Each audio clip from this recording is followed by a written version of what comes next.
Hello and welcome to Aspects of Writing. I'm your host, James Kelly, and my co host for today's show is Joyce K. Gatchenberger.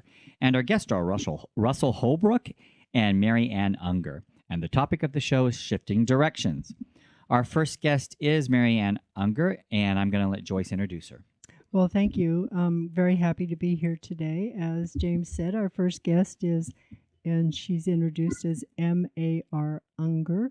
Mary Ann can't remember a time when she wasn't writing. Starting in journalism, she ended a 25-year career as a writer-editor in economics and demographics. Unger honed her creative writing skills after moving to the Las Vegas Valley in 2011. In her best-selling Maddie James mystery series, Unger has delved into such topics as organized crime, sex trafficking, political activism, and the repatriation of World War II soldiers' remains. Other standalone mysteries continue to showcase her relentless research into the details that make books fun for her to write and put them into the must-read list for her fans. I have a little bit more here, although that's quite an extensive resume. I found something on the internet that I found extremely interesting. It says, a local Las Vegas radio news spot brought her into the world of crime fiction and thrillers. Quote, nothing like zooming along the I-15 and hearing a broadcast about body parts found at a construction site in the desert, unquote. She says, the cliche needed a twist, and I got it. Bits and pieces emerged from that news story, and the Maddie James mystery series was on its way. Obviously, she's an avid researcher. In her novels, forensics and police protocol must be as real as possible without overpowering or compromising the story. I have Las Vegas Metro and Henderson police advisors to make sure I get things right. So for today, I would like to introduce Mary Ann Unger. Yeah, Mary Ann, we'd also like to know more about where you grew up and, life Certainly. before becoming an author. Yes. Okay, yes. certainly. First, I'd like to give a shout out to a friend in New South Wales who's also a writer, Vesna McMaster. Hello, Vesna. All right. All right. Okay, one thing I'd like to add about the advisors in Henderson PD and Metro, they won't fix my tickets. Oh, dear. So, Oh, dear. So that won't help. I grew up on the banks of the Delaware River in New Jersey, and when I say the banks, it was about a 150-foot cliff across the street from my house. My goodness. So I always saw the river flowing away, and my imagination would go to it. I wanted to go to other places, meet a lot of other people, and eventually I did. It was a very small town, and if you see that I write about organized crime, sex trafficking, etc., it wasn't happening in my town. So I had to go out to study things. Mm-hmm. I worked for the New Jersey Department of Labor for a while, and that's where I met, well, let's say when I went to the Mob Museum for the first time here in Las Vegas, Mm-hmm. I said, there's Uncle Tony, there's Uncle Angelo, there's Cousin Louie. I worked with Family reunion. a lot of, maid families. The radio show did start me out on the track to writing forensic mysteries. However, being from New Jersey, I used to like to watch a lot of crime shows, and one of them was America's Most Wanted. And they had a New Jersey serial killer by the name of, the name escapes me. Anyway, he had killed his wife, his children, and he was on the run for 17 years, John Emil List. They had a forensic facial reconstruction artist age a photo, and 17 years after the fact, they caught him and arrested him. And he was actually wearing the type of tie and glasses that the artist Frank Bender had put on him. Later, when I moved here, I found out that in the Boulder City Cemetery, there was a Jane Doe, and somebody decided that they wanted to find out who she was. They enlisted Frank Bender, they dug her up, and 54 years after her murder, they identified her through forensic facial reconstruction and DNA. And I figured, God, I got to learn a whole lot about this before I can write. Wow, you were really interested in Yeah, that. yeah. For some reason, it piqued your interest Yes, and it said did. Yeah. that gave you your Yeah. path. I have an artistic background, and the fact that somebody could age a subject, whether they're working from a photo or bones, fascinated me, and I wanted to learn more. So I read every textbook I could find, and then I said, well, who in this area would hire this person, this type of person? I contacted Henderson PD, and they said Metro. I contacted Metro, and they said nothing. Hmm. Absolutely nothing. So I decided, well, we have to think out of the box. Who would this person be working with? So I called the county coroner, who at that time was Mike Murphy. In 5 minutes, he had me connected to the artist. That's a good researcher and Yeah. a good writer for following up, for sure. So, Awesome. How many books have you written? I've written 7. The 7th one is coming out probably next month, and I'm starting on number 8. These 2 are not in the series. Okay. And I noticed that you brought one here today. Can Yes. you tell us a little about that? Okay, this is finalities. This starts out where my main character, who is a forensic facial reconstruction artist, is sent to England to work with a British researcher on something that's rather unusual. The remains of 3 World War II Allied vets have been uncovered in Oxfordshire, England. The problem is they've been shot execution style and put in a common shallow grave. So who are these people? There may be clues in dog tags, but there aren't enough dog tags for each one. And if you know anything about World War II data, there was a fire in the records office at St. Louis. Absolutely. Millions are gone. My second cousin actually worked in that office, and her part was doing forensics to recover that paperwork. Every page that was burned, every little corner was saved, and they had to try and piece that all back together to discover who these people were. And many of them they never did. I know. Yeah, so these are the problems. Then I wanted to know what was life like for these people. My mysteries have a forensic edge, and I'll tell you how that came about. I was being given hands-on training in forensic facial reconstruction. So I have this, well, first of all, it was not a real skull, or I would have freaked out. It was a model. And I was going to ask you that question, yes. I'm not brave. And I'm putting the little tissue depth markers on them. Oh, yes. And they're moving. I'm saying, oh, still, for God's sakes. And I looked at my mentor and I said, do you talk to the skulls? And she said, yeah. Okay. And I said, what if they talk back? She said, then we run? No, I thought, well, how about if my main character, unfortunately, is privy to these people coming back and talking to her? They're not helpful most of the time. But what would happen if you uncovered a World War II soldier who was from the South, the Deep South, and they bring, he is back in the modern world, and he finds out that his family isn't quite as shining white as it had been in 1940. How does he react? Also, the realities of the Army back then, it was segregated. That's true. So what you see in the shows isn't real. But what happens on this journey to find out why they were killed and who killed them is quite shocking, and I think it's really good. Sounds like a must-read for everyone. Yeah, and I'm lucky, too. I think I told you earlier that Britain keeps records of everything. You can see where every World War II bomb landed, and they have maps of where all of the German, Italian, Polish prisoner of war camps were. And there was one in Oxfordshire, but nobody knew exactly where it was. The Historical Society didn't know, nobody. So I looked online at the stores that were there, and there was one that was in an old mill. It was a hardware store. I contacted the owner, and I said, maybe one of your older people would know where this camp was. She emailed me back. Her father had been a guard, and she told me stories.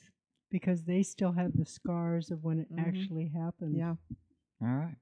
Well, I'm going to introduce our next guest, and then we're going to continue to talk. And when we go back and we're asking questions, anything you can bring up from books you've written, please do so. Okay. Our next guest for today's show is Russell Holbrook. Russell has been our guest before, and thank you again, Russell, for being back on the show. Russell lives in Atlanta. Hi. He lives in Atlanta, Georgia, and he's the author of 4 books. His latest book is Heroin is the Answer. He is his self-examination and reflection of his life, and now he's going through sobriety. I want you to tell us a little bit more about who you are and your journey and how you got to this new book. Okay, well, I'm from the metro Atlanta area, and I grew up here, and I've lived here the majority of my life. I've been able to travel a lot and see a lot of different places, but can you hear me? Yes. Yeah, it's a little bit muffled, but Okay. Is that better? Yes. Yes. That's much Okay, better. I just moved in a little closer. That's good. Okay, so I'm from the Atlanta area, right around the West End, in a town called Mableton, and this is where I have spent the majority of my life. And I grew up in a Christian home, and when I was 18 years old, I was in a band that was signed to a Christian rock label. And well, while I was in that band and involved in Christian music, I developed like a serious drug habit, and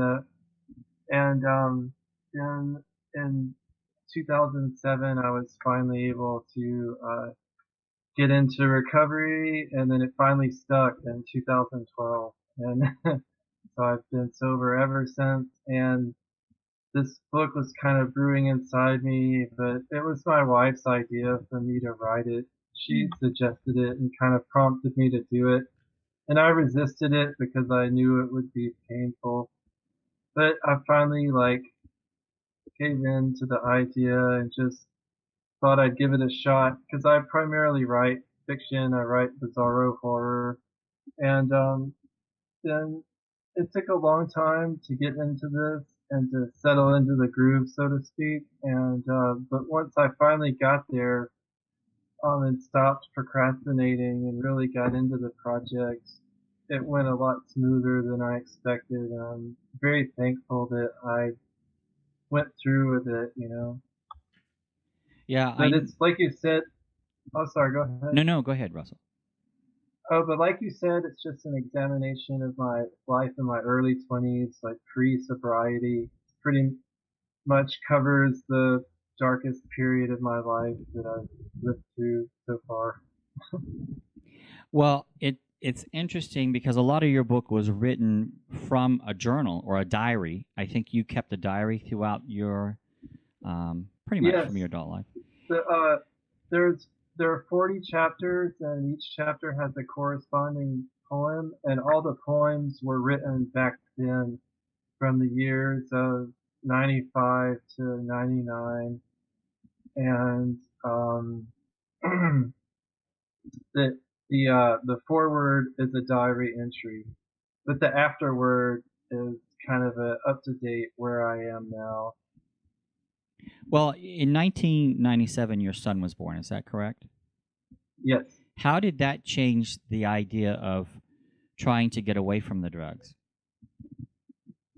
Oh, that made me just want to do more drugs. Really? Yeah, that was like the catalyst, because I thought that I just saw myself as like a destructive force in people's lives, and I couldn't handle it at all. And so I sought solace in drugs instead of looking at the situation in a positive light. I was just terrified. I was filled with shame. I didn't even tell my parents until after my son was born. And I just back then I wasn't able to face anything, and I didn't know how to just kind of roll with unexpected um, life situations. And so instead of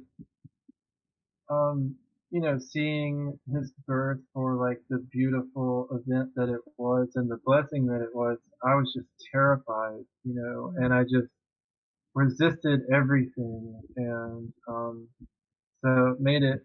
That's when his birth was like a. I mean, it's uh, yeah, that was just part of what when everything like really started to get worse.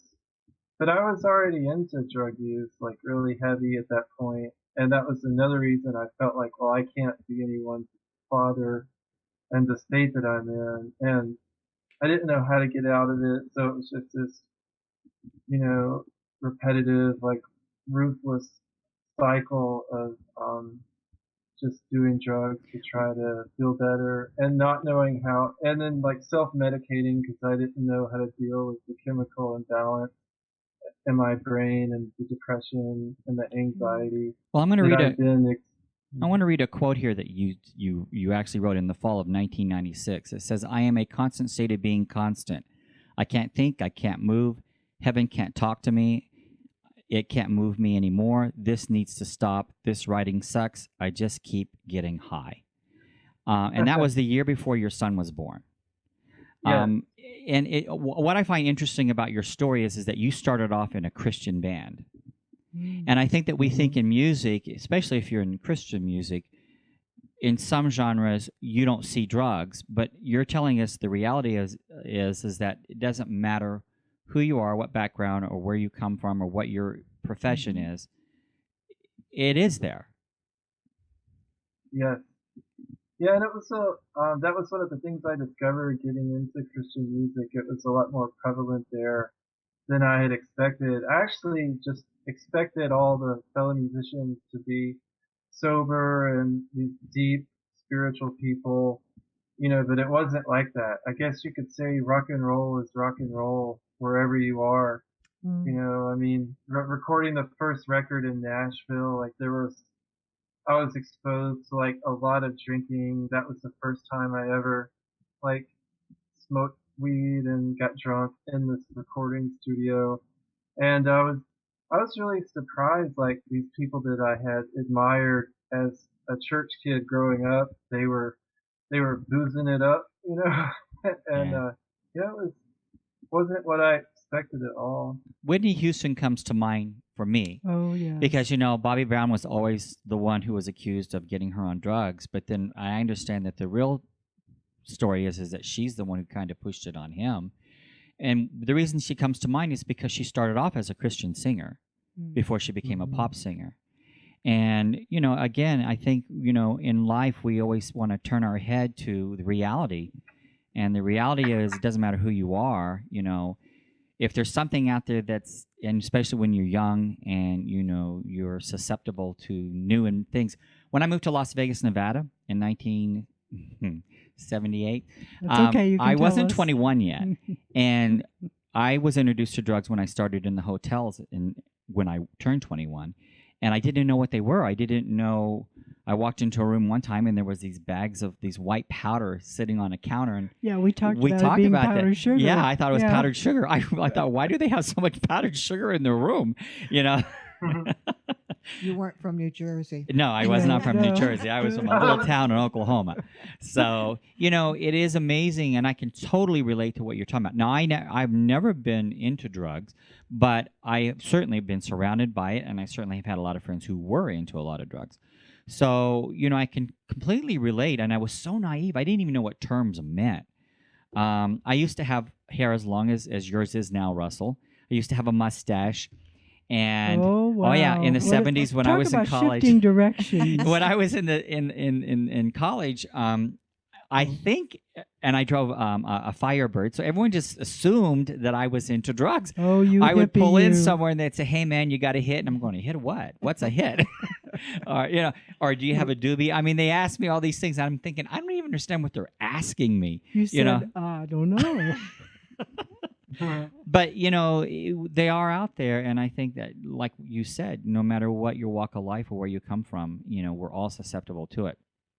What was the reason why you felt you needed to write this book? What was the reason that I felt I needed to? Mm-hmm. I didn't think of it really in those terms. I just kind of went with it as the next project, Do you And think it was once written to help someone, or do you think it will help someone?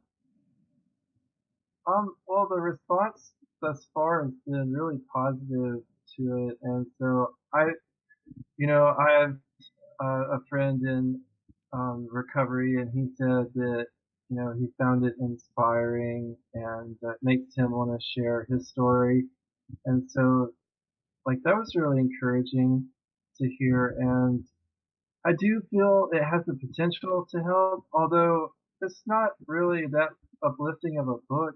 I mean, I think there's some humor in it, but it has some really vulgar moments, and it's angry and dark, and it's not like, oh, I went through this and I'm all better now. Here's my story, and it's gonna lift you up and change your life. It's not like that. It's just kind of a snapshot or a time capsule, and I just that's how it came out. So I wasn't intending to try to write something that was gonna really like minister to people or something. I Right, don't know right. what you would say, but I hope it becomes a part of the pantheon of recovery literature, like nonetheless. And there's tons of wonderful like recovery memoirs out there right now. Like I'm reading My Fair Junkie by Amy Dresner right now, and it's amazing. It's so funny and so messed up, and I think as recovering people, it's just important to share the stories and share these moments, like these really low moments, and laugh at them together and say, those things don't have power over us anymore. So I think that's really the magic of it, and it's like but in the uh, another sense, just like a fiction book, it can like take you away or just be a book. I don't know. I don't know where I was going with that last part, All but right. Well, it sounds Marianne or but like I Joyce, think do you have any I questions? was just going to Yeah. say what I hear from both of these authors is that it tells someone else that you're not alone. So if that you want to develop your own idea, you want to go down your own path. Mhm. If it's murder mysteries, if it's researching what you love, if Mhm. it's helping someone else who's had a struggle like yours, it lets them know that they can do that. It lets them know that they're not alone, and maybe it's time for them to write a book. Maybe it's time for them to put down on paper what they would like to do, because it's a very scary thing to write a book. And the name of the show is Mhm. Shifting Directions. So if they're kind of in their mind thinking about, what should I do? Should I put it down on paper? Should I write a book? Well, yes, you should do that. And these two authors obviously have shifted their own directions, and they put it down on paper, and they've both written a book. Right. Russell, I have a question. Is it Yes, ma'am. is the writing experience and what you have done therapeutic for you? Does it help you to put it down? Yes, it has. And I was terrified right before the book was released, and after, in the subsequent days of the release, like I feel a real unburdening, and so I did feel a good, I felt a relief uh, more so after it was complete, because the writing itself was difficult. Except there would be these moments of like free flowing, like a release of emotion, and then I would feel kind of cleansed when the writing session was over. Um, but it feels even better now. So Mhm. yes, I would say that it was it's very therapeutic and cathartic. Yes, Russell, the last time you were on especially this show, I asked you your parents had what your parents think about your writing, and you said for a long time they didn't want to look at what you've done, but I think you told me they eventually did. How do they feel about this new book? I have not spoken with them about it. I Oh, don't know, so I'll have to find out. I haven't told them that it's out yet, okay. so I'll just have to wait and see. How do you think they'll receive it? Um, it could go either way, because like they could say, "Oh, you've shamed the family again," or they could say, "Oh, I'm proud of you for being honest." Oh So, yeah, Joyce can tell you a little bit about that herself. I can, and I didn't. I was kind of reluctant to share, but I think it's important to share, kind of like your story, Russell. And when you moved from a town in New Jersey and then actually met your, as you say, your cousin Eddie and your cousin Joe, I have maybe a similar story. My first book was real life, and I wrote about my family. And I grew up in a very dysfunctional and abusive family. And as you know, if you've ever encountered that, everybody has a secret. And of course, within the family, you don't share those secrets, whatever those secrets are. And so from the outside, you appear to be very happy in a normal family in the community. So based on that, everyone in our community thought that our family was very wonderful.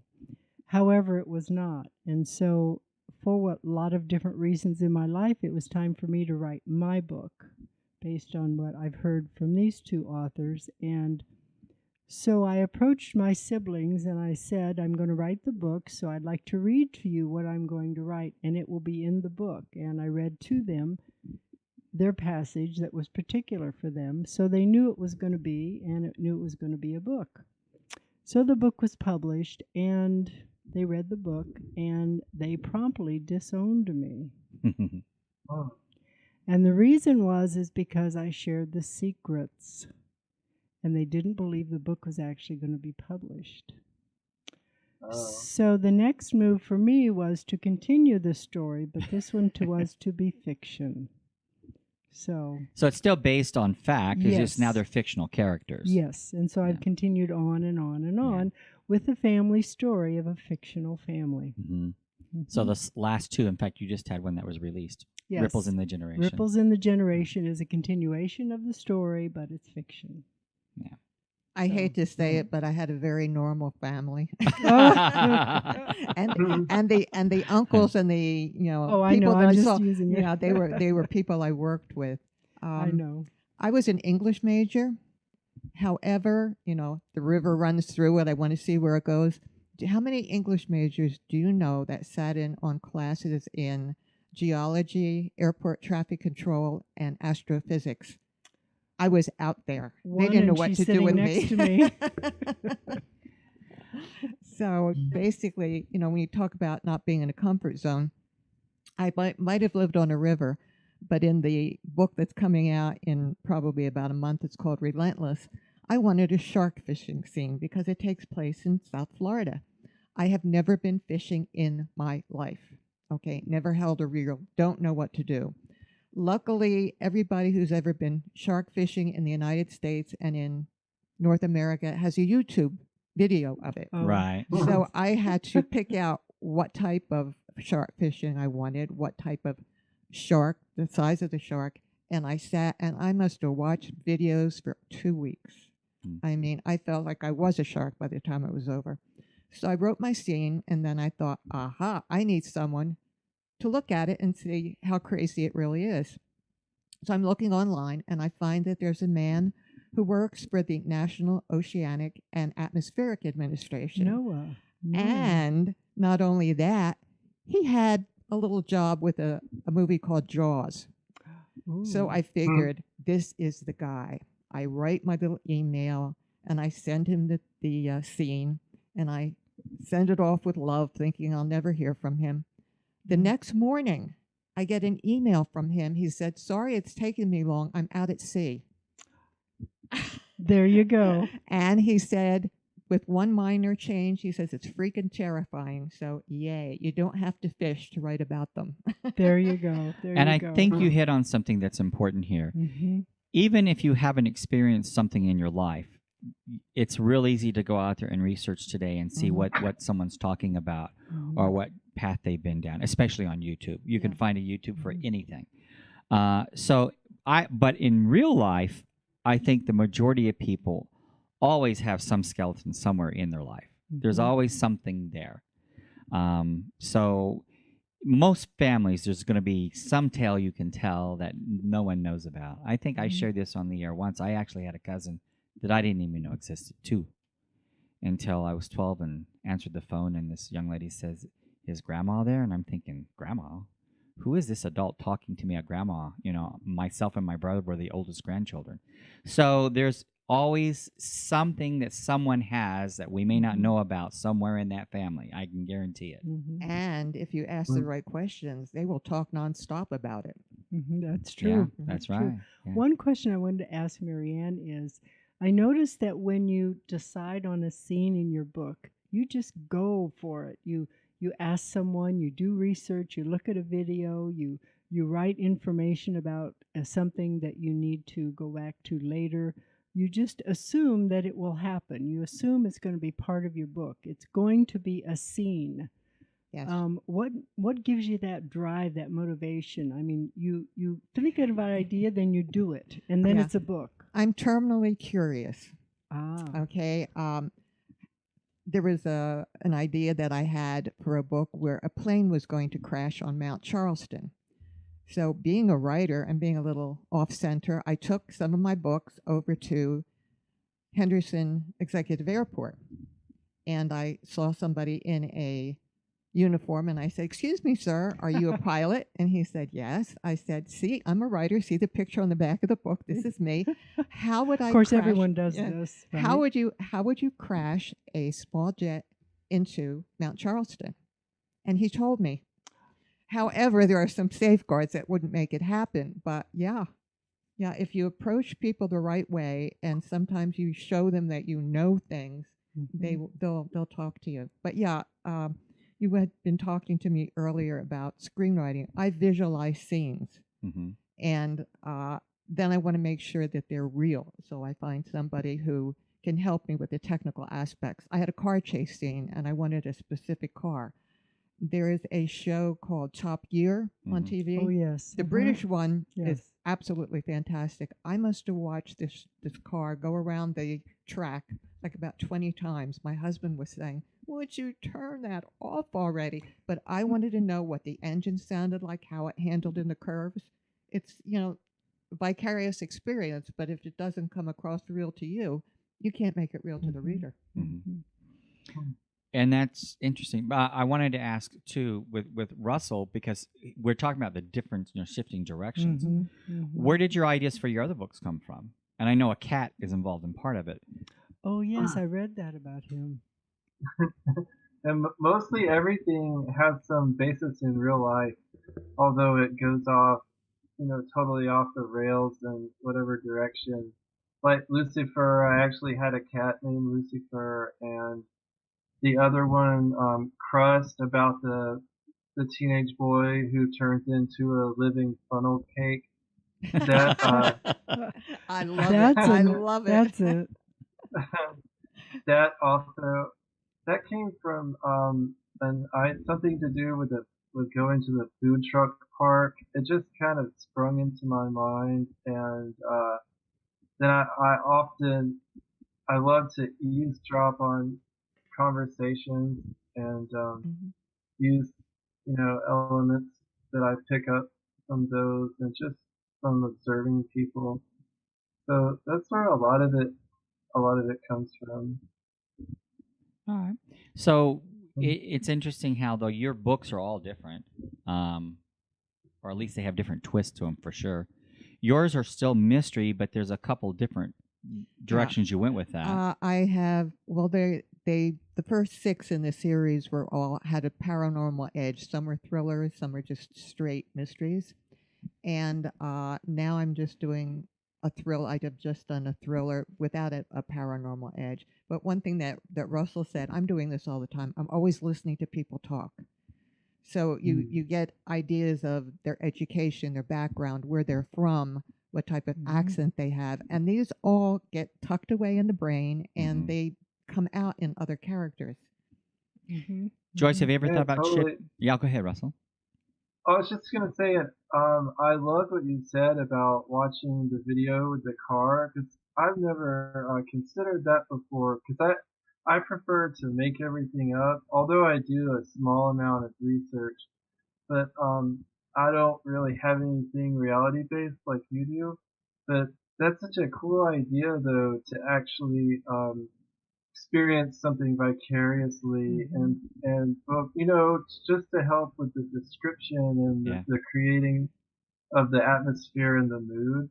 And I really love inclement weather and including that in stories. So like when I'm writing about a scene that takes place in a storm, I'll put the YouTube video on the storm channel, and but I'm gonna definitely like take that cue from you and do research in that area because like I never considered that before. I think that adds more depth, Yeah. than what I had previously Yeah. considered. Well, I have a husband who's very much into cars, and I have not road tested, but tested on tracks Corvettes. So I knew about some of the handling on that type of sports car, but from him, I knew what show to watch. And they did have it was a Lexus LFA, I believe it, one of these, $300,000 cars that, Oh, yes. you choke just looking at it. You don't want to leave a fingerprint on it. But they were running it around the track, and I wanted to know what the engine sounded like. I had a Mustang, and yeah, their engines growl. Okay, so what kind of sound was I getting out of this other car? So it kind of, it isn't just what the characters say and where they move. There's sight, there's smell, there's sound, there's vibration. You try to get it all into the scene, and it just doesn't come all at once. You have to keep plugging you have at to it. smell it and see Oh, it yeah. and touch it and hear it. And yes, I understand what you're saying very Now much. I have shaky hands, so essential tremor. So me shooting a gun is an exercise in please don't futility. do that. Get out of the way. Yeah, please don't do that. I took some courses at the police with the police academy, and when I stood there and my hands were shaking, the instructor just moved away. Yeah. And Like- then yes, you got it. So he said, okay, aim for center mass, and I hit the little the little A in the center circle, and he said, "Oh my God, you hit it!" And I said, "Wasn't I supposed to?" So it worked. But then I talked to other people that said, depending on where you are, there may be a flash, there'll be a sound, there'll be a vibration, there'll be a kickback, there'll be a taste in your mouth. So you talk to people, and they bring all these things into your mind that, without the experience, you wouldn't realize. You wouldn't realize. Yeah.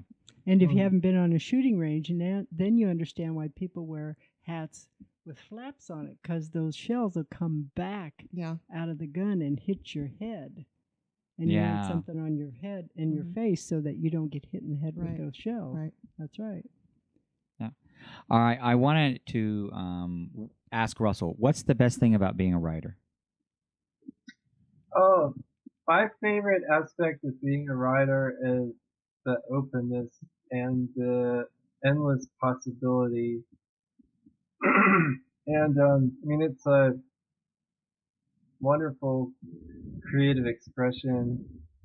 But there's endless possibility, literally, and I love that how wide open the form is, or the craft, and it's something that I feel like I'm always learning, always growing, and that's my favorite aspect about it. I never feel stuck. I just feel like it's always wide open, and it's just such a great release too, and just a refuge, I would say, when the world is cruel, and So what's the I next direction for you? What will you be working on next? What's your next writing piece? There are two more nonfiction books that I want to do. I want to do a book about the band that I mentioned in the memoir, Joe Christmas, and I'd love to have a book, a scrapbook that compiles the photos and letters, and an album of all the B-sides we made that never got released. I'd love to like put all that out together. That would be really special and a good like time capsule thing to do. And then I want to do another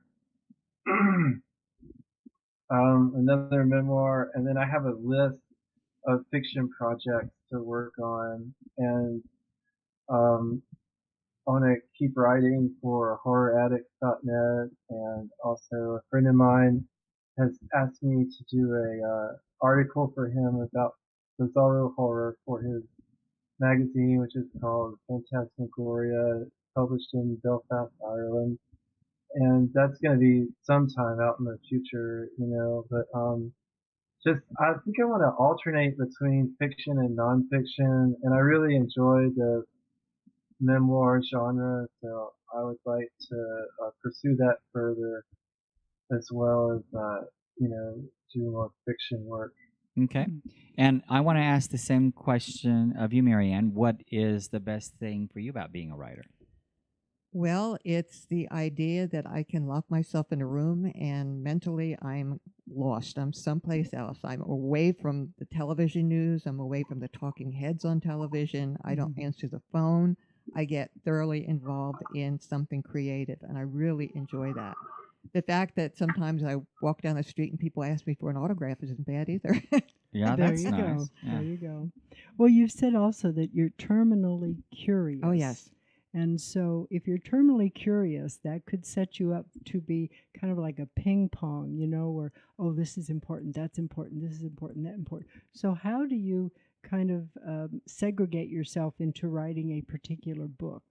Or do you take all of those ideas and make it fit into a book? No, I start out with an idea for a book. Right now, I'm thinking of a main character who's a profiler. He's been trained as an FBI profiler. It's based on a cousin, late cousin that I had, but I'm going to make this character Native American, and he's going to use his Native American pronunciation of his last name. He's not going to be George Bald Eagle. He's going to be George Opalani, and with intermarriage, he isn't quite as Indian looking as you would think, so people think he's Hawaiian with a name like Opalani. Okay. Nice. And one of the characters that I want to have living in the area is a veteran from Afghanistan who, though he left in 2014, Afghanistan never left him. So this isn't going to be, it's not going to be the crime or whatever that he's involved in, but this is a character I want to develop into the story. So, yeah, it's the freedom of being creative without bounds, and I work on one thing at a time. I'm also in a photography group, and I will say the morning I'm going to do my photography, or I'm going to do painting, and then the whole afternoon I will write, or the next day I'll do nothing but writing. So I don't work on 9,000 projects, a little here, a little there. I finish one, then I go on to another. So you're very astute at what you're doing. You have taken your abilities and you've kind of compartmentalized them and said, I do this, and you're dedicated. Otherwise, you don't finish any of them. And that can be a hazard to a writer because they can start something and lose their way. That's me. Oh, you can start something and lose your way, or like you said, your character can take you somewhere you don't want to go, or you can get lost in the story yourself and you get what they call writer's block. Have you ever been there? No, I have the opposite. I have too many things going on in my head. But I can tell you something else that I've noticed. I know some people who are writing 2-3 books at a time, and it shows. It shows. They're not developing characters. They're not developing themes. It's like quick and dirty. Let's get this done as fast as we can, and the writing suffers. Well, I think though, because I work on a lot of pieces, but mine goes back years.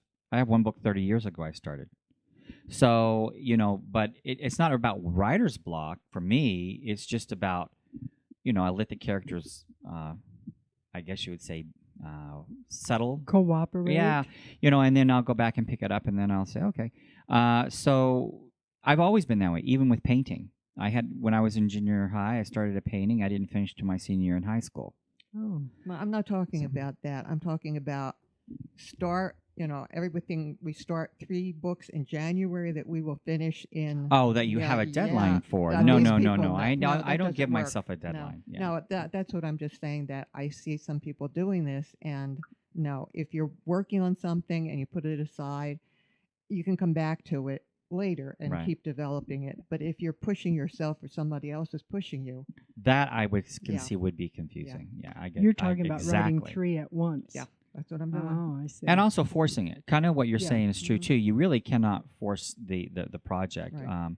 especially if it's fictional and you're trying Mhm. to develop your characters. You have to let it come to you, so to say. And it sounds like you approach it like a business, like anyone else would. Not necessarily going 9 to 5, but it's a profession. It is what you do. Yeah. And if, we're all honest, you wake up at 2 o'clock in the morning with this wonderful idea that if Mhm. you don't write it down by 2:05, it's gone. That's Yes. exactly right. That's That is exactly right. I'm sure Yeah. we've all done that, Yeah. right, Russell? Yes. Yes. Yes. Yes. Mhm. Mm-hmm. Yeah. Yeah. All right. So why Russell? Well, we already kind of talked about why you switched directions. You just wanted to tell your story. So that's why you went Yes. from writing bizarro horror to a memoir. And then Right. and it's the creative process. I don't think we even need to go into that too much because if you're really creative, I mean, we have had authors on. Philip Strange comes to mind, to where he actually researched what he wanted to write about. He actually sat down and said, okay, what is it that people really? In fact, Pat Ritter just shared that with us as well. Mhm. Yes, he What did. is it that people really want to read? Which we know, basically, romance and mysteries are two of the biggest things that people want to read. So a lot of people go into it as if they decide that's what they want to do. Is once they retire, they want to be an author. They go into it with the mindset, I want to do something that people are going to read. Whereas I don't. I just write whatever comes to mind. If I want to write a children's story, I write a children's story. If I'm working on a government espionage, I'll work on the government espionage. The one thing is that once I set my mind to a project, I do stay on that project until it's finished. Like once I finally decide this is the next book that's coming out, then that's what I will work on. But it doesn't matter for me whether it's science fiction, government espionage, children's stories, drama. I write in every direction. You're brave if you're in science fiction because it's so far out there. Depends. Yes, his is Yeah. good. His is good. Yeah, and it actually depends on the type. There's a misnomer. A lot of people, when you say science fiction, they think Star Wars or they think Guardians of the Galaxy type thing.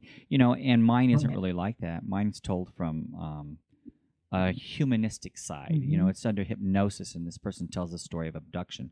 So there's different areas of science fiction to write in. So I don't know that mine was brave because mine's basically just Yeah, I'm thinking of the ones who use technology and they'll say, Right. oh, we're going to put an implant in the person's head, and oh, well, that's done already in 37 novels. Now they're doing this. You have to. Well, be you never really know. on There top. might be a YouTube on, how to implant. I'm sure there is. I'm sure there is. yeah. Actually, that's true. That might be interesting. Go to the computer, get on YouTube and say, is there a head implant for science fiction novel writing? Interestingly enough, mine is about an implant as well. See, there you go.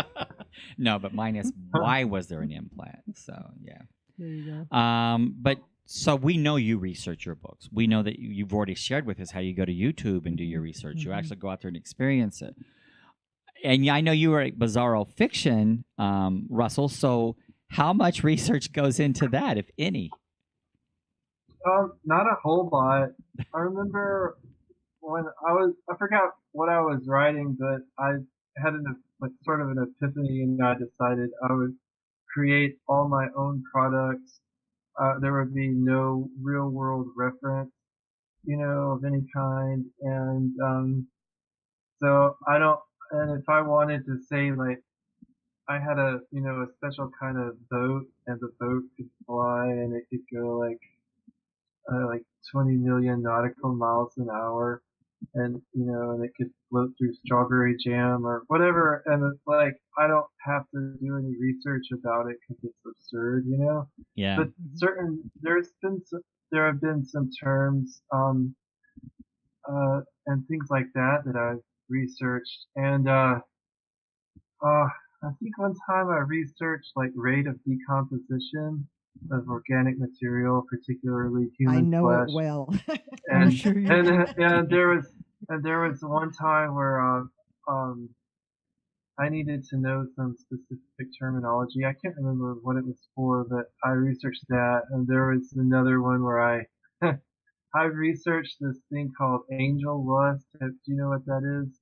It's a postmortem erection. And and so I do little research like here and there, and but it's I would just prefer to make everything up and to not really adhere to any sort of rules of realism of any sort, you know.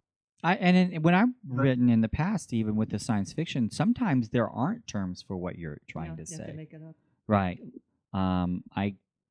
I don't know if I coined new man or not, but in my story, I constantly refer to us as new man here on Earth.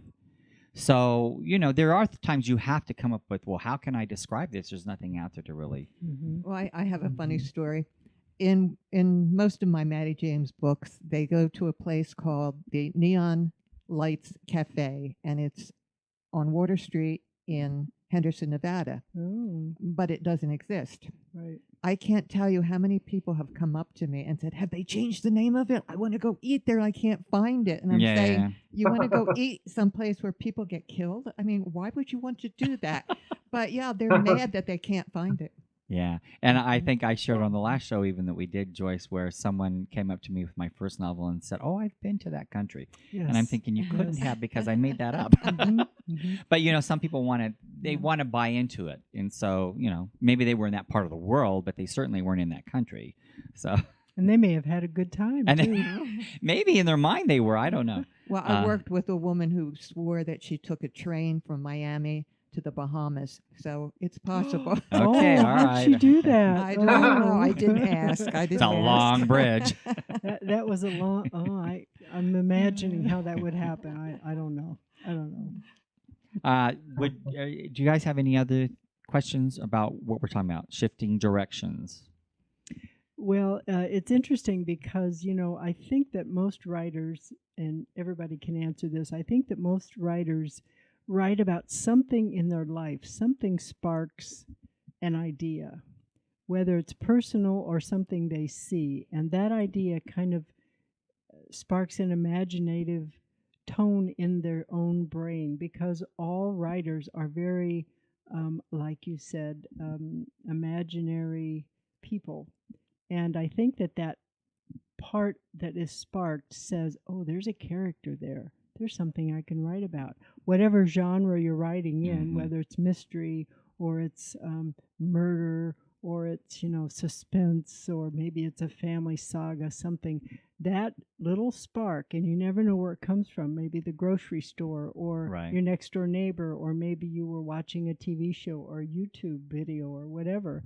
That spark does something in your brain, and it develops a character, and then you write. Remember when we were interviewing Pat Ritter, he talked about how when he wrote his first books, he didn't realize that he was writing about himself. I remember that until he had written a long Right. time 2 or 3 and books. And developed then his character. He yeah. says, oh, that's me. Yeah. Every one of those characters was me. Well, I have to say that for like 20, 25 years, I wrote economic analysis. And it was, in its way, fiction. But I wanted writing to be fun. And when I left it, I said, I want writing to be fun. And by God, it's fun now. Yeah. It's see? fun. Yeah. So that spark in you said, okay, I'm going to develop what's inside of me. Mm-hmm. Joyce, do you have any plans of writing beyond? I know they're fiction, but they're still based on reality.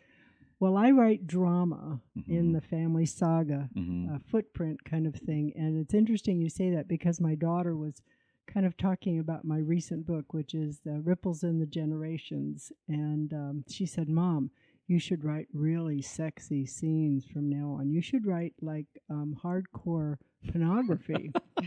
And I said, so what would it be like if you're sitting there on the couch and you're reading your mom's next book and it's hardcore pornography, and I'm writing a scene that's really sexy and steamy, and I said, you're sitting on the couch there reading it, and I walk in the room, and hi Mom, how are you? And she said, that would be fine. And I said, so you think I should change my genre and write hardcore pornography? And I said, how do I research that? She said, well, you're the writer. You figure it out. So YouTube. yeah, I don't know if I'm going to take her suggestion or not. But right now I'm comfortable. And as you know, I just finished a book. And my other daughter said, so when's the next book coming out, Oh, Mom? Mhm. As all writers, I'm sure you get the same thing. And I said, oh, don't say that. Don't say that. I'm just, finishing. And as she said that, in my brain, I had a picture of the cover of the next book. And I'm Ah. like, oh, don't go there. Don't go there. So, But is it still going to be along the same line, or? it'll be something that is developed from the book, but much more about the next generation and the granddaughters who, of course, as we've talked before, they don't carry the stain and the wounds of the previous grandparents. So it's really going to be fictional. Yes, it'll be fictional. Yeah. Yes, Okay. yes. But I'm not even there yet. I just, got the stickers on my book for getting an Yeah. award. So, you got to take a breath. But yes, I think writers write. And I think you have to be a good reader to be a good writer. And that spark of imagination just comes from who knows where. But it's always in your brain. Mm-hmm. All right. Well, we're down to the last minute of the show. So I'd like to first ask Marianne, where can we find your work? Okay, Amazon and Kindle. And the series, Maddie James Mystery Books, they are actually all standalone, so you don't have to read them in order, though it helps if you're really into the character. But please buy the books and leave a review. And the last book that's coming out? The last book was Finalities. The one that's coming out in April is going to be Relentless. Okay. And Russell, same for you. Where can we find your work?